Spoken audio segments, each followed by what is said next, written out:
Welcome back, everybody. Today I'm going to teach you how to use an adjustment clip in Davinci Resolve. This is an incredibly powerful feature that allows you to apply effects to multiple clips at once without permanently altering your original footage. Let's jump right in. First, open your Davinci Resolve application and make sure you have a project loaded with some clips in your timeline. Once you're in, look at the bottom of your screen and click on Edit. This will take you to the editing workspace where you'll be able to access all the tools you need for this tutorial. Now, direct your attention to the top left corner of the screen. Here you'll see Effects, so go ahead and click on it, and then click Effects again from the drop-down menu. This opens up the Effects library where you'll find various tools and options to enhance your footage. In the Effects panel, locate Adjustment Clip.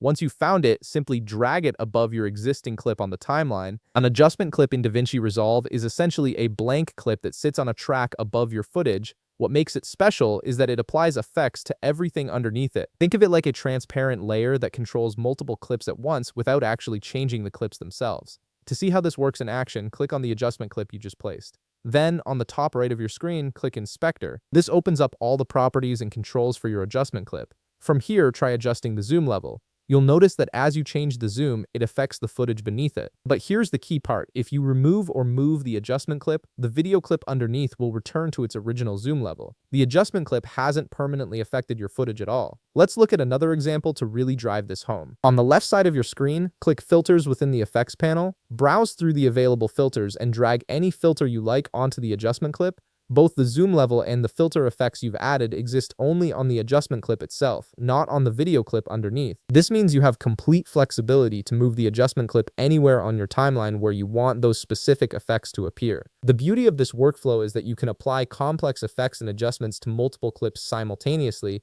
and you can easily move, duplicate, or remove these effects without ever touching your original footage. It's a non-destructive way to work that gives you maximum creative control. And that's how you use adjustment clips in Davinci Resolve. If you found this video helpful, please leave a like, subscribe, and see you in the next video.